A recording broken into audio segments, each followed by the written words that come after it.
പാകിസ്ഥാൻ ഇന്ത്യയുടെ ബ്രഹ്മോസ് മിസൈൽ ചോദിച്ചു. അപ്പം ഇന്ത്യ പറഞ്ഞു, ഞങ്ങൾ തരാം, 1 രൂപ പോലും നിങ്ങൾ തരണ്ട, ഫ്രീ ആയിട്ട് നിങ്ങൾക്ക് മിസൈൽ തരാം.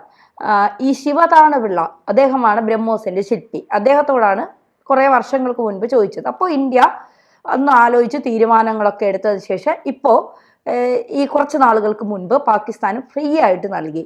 സത്യത്തിൽ പാകിസ്ഥാൻ ആ മിസൈൽ കൊണ്ട് എന്തെങ്കിലും പ്രയോജനം ഉണ്ടാകുമോ?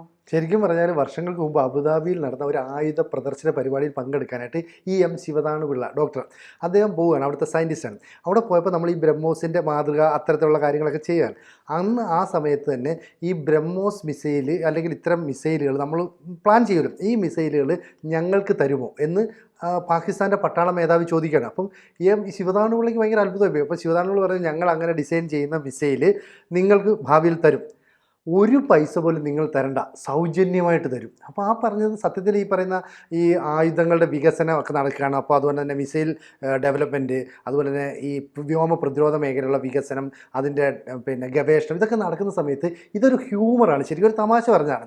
പക്ഷേ ഈ തമാശ ഒടുവിൽ യാഥാർത്ഥ്യമായി. എപ്പോൾ ഓപ്പറേഷൻ സിന്ദൂർ നടന്നപ്പോൾ നമുക്ക് ഏറ്റവും അത്യാധുനിക പ്രഹരശേഷിയുള്ള ബ്രഹ്മോസ് മിസൈൽ 15 എണ്ണം പാകിസ്ഥാന് സൗജന്യമായിട്ട് കൊടുത്തു. പാകിസ്ഥാൻ ഈ മിസൈലുകൾ സൗജന്യമായിട്ട് കൊടുത്തതുകൊണ്ട് പാകിസ്ഥാനിലുണ്ടായ കാര്യങ്ങളൊക്കെ തന്നെ ഓർമ്മയുണ്ടോ? സൗജന്യമായി മിസൈൽ കൊടുത്ത് പാകിസ്ഥാന് വലിയ നേട്ടങ്ങൾ ഉണ്ടായി. നമ്മൾ കൊടുത്ത, അതായത് 9 ഭീകര താവളങ്ങൾ, 11 എയർബേസ്, നൂർഖാൻ എയർബേസ് അടക്കം, കിരാന ഹിൽസിലെ ആണവായുധ ശേഖരം അടക്കം ഇന്ത്യ ബ്രഹ്മോസ് മിസൈൽ കൊണ്ട് തകർത്ത് തരിപ്പണമാക്കി. 1 രൂപ പോലും വാങ്ങിച്ചിട്ടുമില്ല. അപ്പോൾ ഈ പറഞ്ഞ സത്യമല്ലേ? അപ്പോൾ ഈ പറയുന്ന സയൻറ്റിസ്റ്റായ എം ശിവതാണുപിള്ള പറയുകയാണ്, ഞാൻ അന്ന് പറഞ്ഞത് ഇപ്പം ശരിയായി മാറി, ഇങ്ങനൊരു സംഭവിക്കുമെന്ന് ഞാനത് ഓർത്തു പോലും ഇല്ല.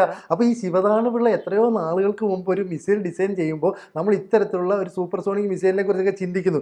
ഇതാണ് പാകിസ്ഥാന് സൗജന്യമായിട്ട് കിട്ടിയത്. അതായത് പാകിസ്ഥാനെ അക്ഷരാർത്ഥത്തിൽ കൊലക്കളമാക്കി മാറ്റി.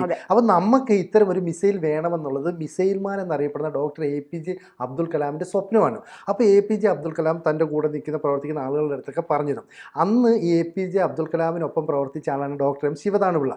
ഈ ശിവതാണുപിള്ളയും കലാമോട് ഒന്നിച്ച് പ്രവർത്തിച്ചതിൻ്റെ ഓർമ്മയ്ക്കായിട്ട് അദ്ദേഹം ഒരു ബുക്ക് എഴുതിയിട്ടുണ്ട്. അതായത് അബ്ദുൽ കലാമിനൊപ്പമുള്ള 40 വർഷങ്ങൾ പറയാത്ത കഥകൾ എന്ന പേരിലാണ് ഈ ബുക്ക് എഴുതിയത്. അപ്പോൾ ഈ ബുക്കിനകത്ത് ഈ കാര്യങ്ങളൊക്കെ വിശദീകരിക്കുന്നുണ്ട്. കാരണം ഇവിടെ ചെല്ലുമ്പോൾ പാകിസ്ഥാൻ്റെ പട്ടാള മേധാവി എന്ന് എന്നോട് ചോദിക്കുന്നു, ഞാൻ അതിന് യേസ് എന്ന് മറുപടി പറയുന്നു.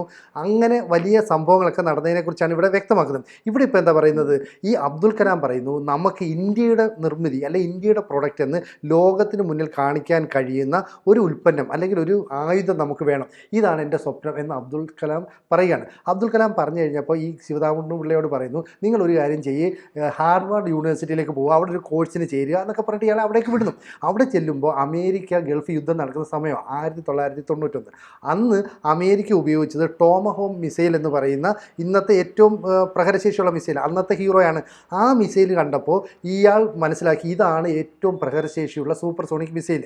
അങ്ങനെ ഈ ക്രൂയിസ് മിസൈൽ വേണം എന്നുള്ള രീതിയിൽ, അല്ലെങ്കിൽ സൂപ്പർസോണിക് മിസൈൽ വേണം എന്നുള്ള രീതിയിൽ APJ അബ്ദുൽ കലാമിനെ അറിയിച്ചു. അപ്പം പറഞ്ഞു, നീ ഒരു കാര്യം ചെയ്യും, ആദ്യം നിൻ്റെ ഹാർവാർഡ് യൂണിവേഴ്സിറ്റിയിലെ ആ കോഴ്സ് കംപ്ലീറ്റ് ചെയ്യും, അതിനുശേഷം ഹാർവാർഡിൽ നിന്ന് നിനക്ക് ഈ റഷ്യയുമായിട്ടുള്ള സഹകരണത്തിനുള്ള അവസരം ഒരുക്കാം. അങ്ങനെ റഷ്യയും ഇന്ത്യയും തമ്മിൽ ഈ സൈനിക കരാറിലൊക്കെ തന്നെ നല്ല ബന്ധമാണ്. അങ്ങനെ റഷ്യയുമായിട്ട് ഇന്ത്യ ബന്ധപ്പെടുന്നു. അങ്ങനെ ഇന്ത്യയിലെ ശാസ്ത്രജ്ഞനായ ശിവതാണുപിള്ളയെ റഷ്യയിലേക്ക് അയക്കുന്നു. അവിടെ ചെല്ലുമ്പോൾ അവർ പറയുന്നു, ഞങ്ങൾ ഒരു അടിസ്ഥാന സാങ്കേതിക വിദ്യകളൊക്കെ നിങ്ങൾക്ക് പ്രൊവൈഡ് ചെയ്തു തരാം, നിങ്ങൾ പിന്നെ മിസൈൽ നിർമ്മിച്ചാൽ മതി, ബാക്കിയുള്ള കാര്യങ്ങളെല്ലാം നമ്മൾ ചെയ്യാം. അങ്ങനെ ക്രൂയിസ് മിസൈലുകൾക്കായി ലോകത്തിലെ ഏക സൂപ്പർസോണിക് എഞ്ചിൻ അന്ന് റഷ്യ നിർമ്മിച്ചു.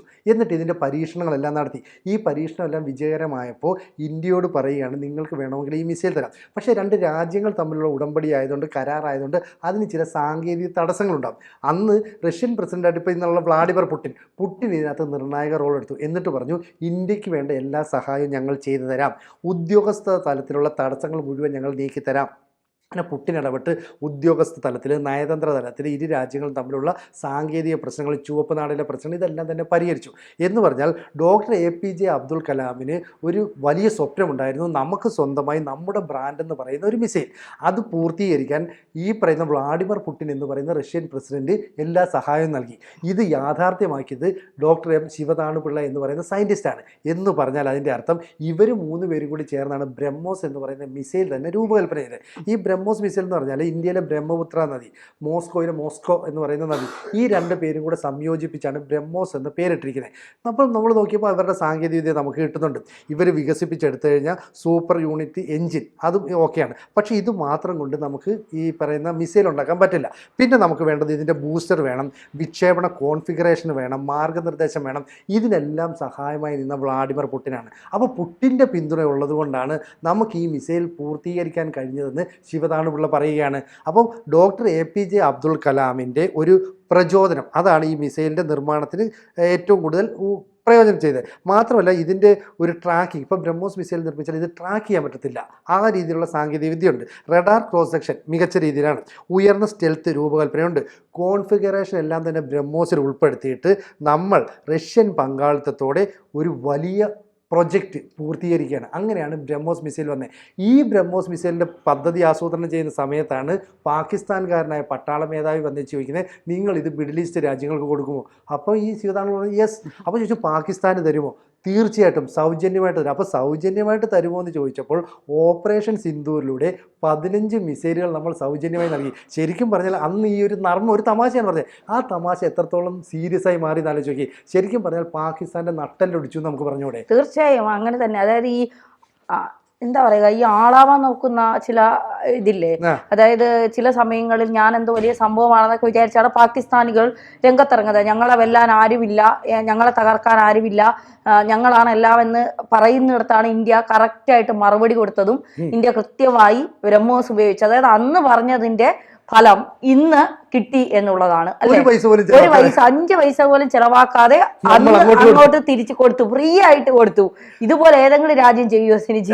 ചോദിച്ചതിന് കൃത്യമായി കൊടുത്തു എന്നുള്ളതാണ്. എനിക്ക് തോന്നുന്നു അമേരിക്ക പോലും ഇത്രയും ഇതായിട്ട് ചെയ്യത്തില്ല, ഒരിക്കലും ചെയ്യില്ല. കാരണം എന്ന് വെച്ചാൽ ഇപ്പം 40 years വിത്ത് അബ്ദുൽ കലാം അൺടോൾഡ് സ്റ്റോറീസ് എന്ന് പറയുന്ന ബുക്കിനകത്ത് ഈ ശിവതാണുപിള്ള എഴുതിയാണ്. എന്നിട്ട് അതിനെക്കുറിച്ച് ഇപ്പോൾ ഒരു മീഡിയയുമായിട്ട് സംസാരിക്കുമ്പോഴാണ് പറയുന്നത്, ഞാൻ അന്ന് പറഞ്ഞ കാര്യങ്ങൾ ഇങ്ങനെ സാധ്യമാകുമെന്ന് പ്രതീക്ഷിച്ചില്ല. ഇപ്പോൾ റഷ്യയിലെ MPO മഷിനോസ്ട്രോയേനിയ, നമ്മുടെ defence research and development organisation, ഈ 2 വിഭാഗം കൂടി ചേർന്ന് നമ്മൾ ഈ ബ്രഹ്മോസ് മിസൈൽ നിർമ്മിച്ചത്. ഇതിൻ്റെ ഏറ്റവും വലിയ പ്രത്യേകത ഫയർ ആൻഡ് ഫോർഗെറ്റ് എന്നാണ്. നമ്മളിതിനെ വിക്ഷേപിച്ച് കഴിഞ്ഞാൽ പിന്നെ അതിനെ മറക്കുക, കാരണം കൃത്യമായിട്ട് ലക്ഷ്യം ഭേദിക്കാൻ കഴിയുന്ന മിസൈൽ എന്നാണ്.